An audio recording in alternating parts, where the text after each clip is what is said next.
Twongeye kubasuhuza abakunzi bacu mudukunda kandi muhora mudukurikiye. Iyi ni Korali Christus Renyati yabateguriye isomo ryitwa Twige Muzika kandi ihora iribagezaho. Njyewe ndi Bahati Welaris.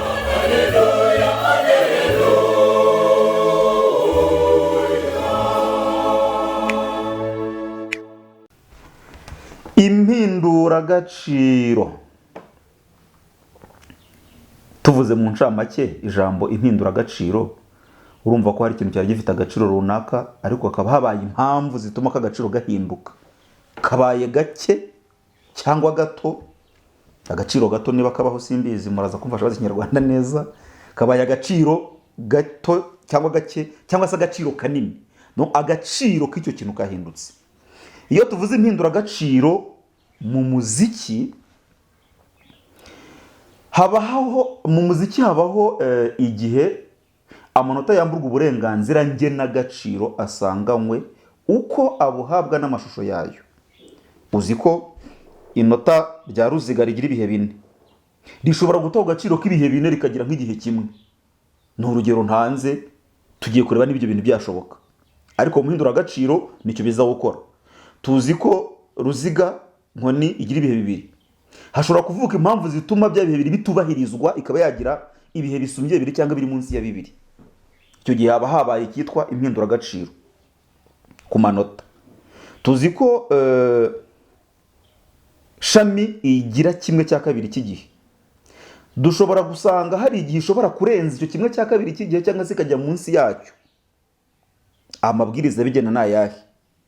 Reka twumve uko dusobanurira hano neza. Ibyo bikorwa mu gihe itsinda ry'amanota mu bihengira kabiri riririmbwa mu bihengira gatatu. Iyo tuvuze ibihengira kabiri ni iki? Musubire mu mutwe wa mbere turimo tusobanura ibipimo. Ibihengira kabiri, ibihengira gatatu. Ibihengira kabiri ni ibihe bifite agaciro rusange kose kagabanyika na kabiri ntigasagure inota.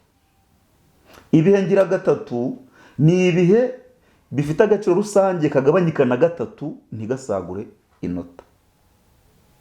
Uramutse ufashe nwari eshatu ukazigabanya na kabiri, uko biri kose wabona rimwe rirengaho utuntu. Bivuze ko nwari eshatu zidashobora gukora igipimo ngira kabiri. Ariko mu mpinduragaciro aha tugeze, dushobora gusanga ibyo bipimo ngira kabiri ibyo bihengira kabiri byaje mu bihengira gatatu, cyangwa ibihengira gatatu byagiye mu bihengira kabiri. Bikorwa bite? Twari tumaze kuvuga ngo ibyo bikorwa mu gihe itsinda ry'amanota mu bihengira kabiri riririmbwa mu bihengira gatatu, cyangwa itsinda ry'amanota mu bihengira gatatu rikaririmbwa mu bihengira kabiri. Ibyo nibyo byitwa impinduragaciro. Impinduragaciro zisobanurwa n'imibare iba yanditse hejuru cyangwa munsi y'amanota. Ayo manota akaba agize itsinda rimwe. Reka turebe uko dushobora kubyifashisha mu nyandiko, tugenda tunasobanukirwa neza ibyo ari byo. Rimwe na rimwe uzasanga hari ahantu banditse amanota ameze atya. Ni rimwe na rimwe, ntabwo azaba ari buri gihe. Bagashyiraho umubare gatatu hano hejuru. Rimwe na rimwe uzasanga hari aho banditse amanota ameze atya, bagashyiraho umubare kabiri hano hejuru. Hashobora kujyaho n'indi mibare. Rimwe na rimwe uzasanga hari aho banditse amanota ameze atya,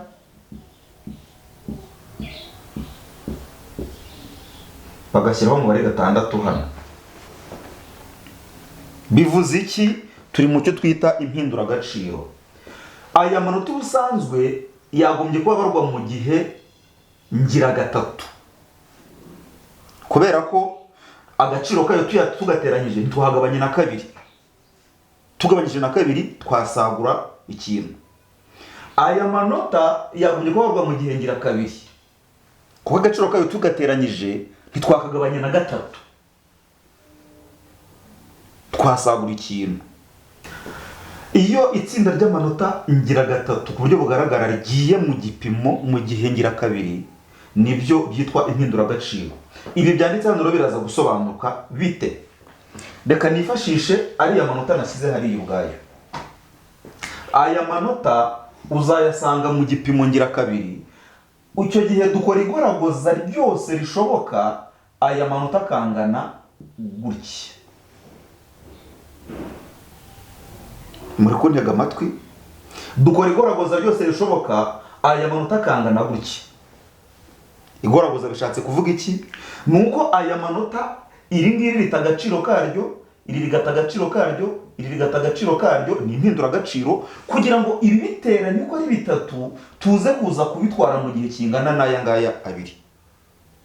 Ni ukuvuga ko ari igihe ngiragatatu, igipimo ni ibihe ngiragatatu byinjiye mu bihe ngirakabiri. Aha ngaha nituramuka dusanze hari umubare gatandatu hano, aya manota aba agomba kugenda mu gihe kimwe kibumbye amanota ane muri yo. Ni ukuvuga ko ibi bigomba kungana na shami enye, cyangwa se andi manota byanganya agaciro. Niba byanditse gutya bigomba kuririmbwa mu mwanya ungana na shami enye. Hamwe n'imyitozo turaza kuza kubibona neza uko bigenda. Muri izi mpinduragaciro tuzageramo izitwa inyabubiri n'inyabune. Inyabubiri n'inyabune. Inyabubiri ni itsinda ry'amanota anganya agaciro, rifite umubare kabiri hejuru cyangwa hasi bitewe n'uko ayo manota yanditse. Uwo mubare utera ayo manota guta agaciro asanganywe, ukayaha uburenganzira bwo kugira agaciro mbumbe kangana n'amanota atatu, rimwe ringana na rimwe muri ayo ngayo abiri. Hano twari turimo tuvuga amanota atatu agiye mu bihe ngirakabiri, ariko hano bagiye baduhereye ku nyabubiri n'inyabune. Ni igihe amanota ibihe ngirakabiri byinjiye mu bihe ngiragatatu. Ni ukuvuga ngo niba dusanze dufite amanota abiri ya shami afite umubare kabiri hejuru, tuzayaririmba mu gihe kingana na shami eshatu. Munyumve neza, ayo manota tuzaririmba mu gihe kingana na shami eshatu. Ni ukuvuga ko shami imwe izahinduka shami idomye, indi shami ihinduka shami idomye, kugira ngo byombi nibitana bize kugira shami eshatu. Nidusanga ayo manota afite umubare kane hejuru, tuzayaririmba mu gihe kingana na shami esheshatu. Munyumve neza, turimo turavuga icyitwa inyabubiri n'inyabune. Inyabune ni imbumbe irangwa n'umubare kane hejuru cyangwa hasi bitewe n'uko ayo manota yanditse. Iki ni igikorwa gituma amanota asanzwe mu bihe ngirakabiri aririmbwa mu bihe ngiragatatu. Ayo manota yari ane asanzwe mu bihe ngirakabiri, agahita ajya kubyara amanota atandatu, ku buryo rimwe muri ayo manota atandatu risa na rimwe muri ayo manota ane. Hari imbonerahamwe igaragaza ibihe, igaragaza inyabune n'inyabubiri muri note dufite, murahita muyibona hamwe n'imyitozo bigendanye.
inyabutandatu n'inyabutatu, inyabutatu n'inyabutandatu ni itsinda ry'amanota atatu, inyabutatu zonyine ni itsinda ry'amanota atatu anganya agaciro, rifite umubare gatatu hejuru cyangwa hasi bitewe n'uko ayo manota yanditse.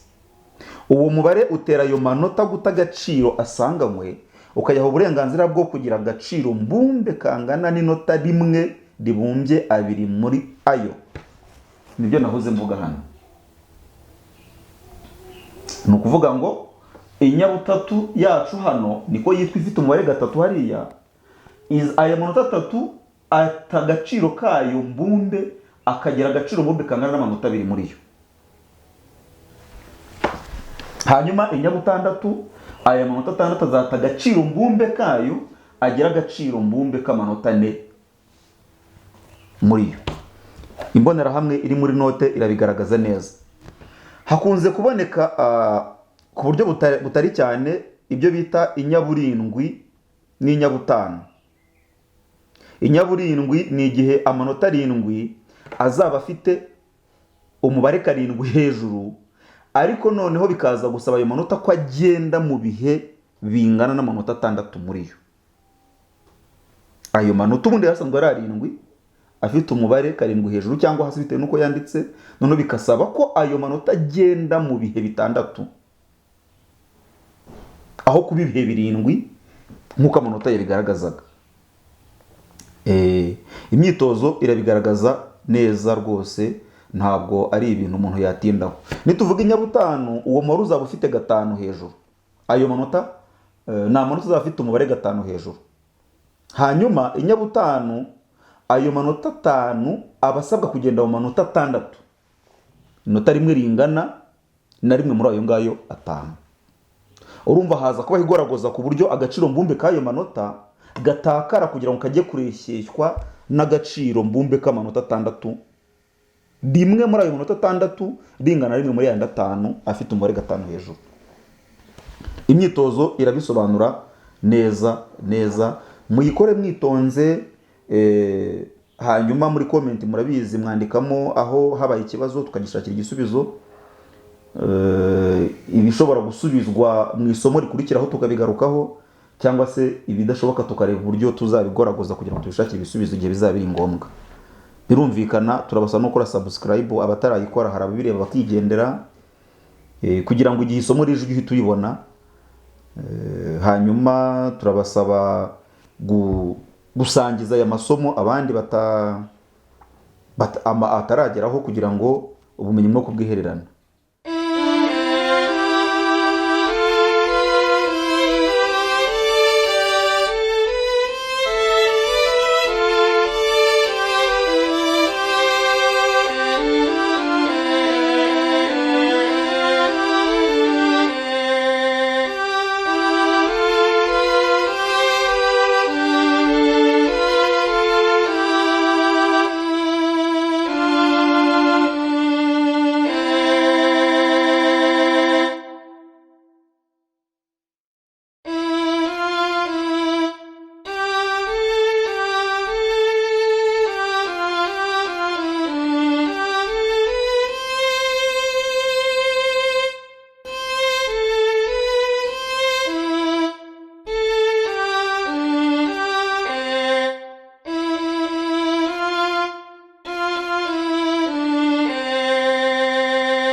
turabashimiye ko mwakurikiye muri benshi nk'uko bisanzwe,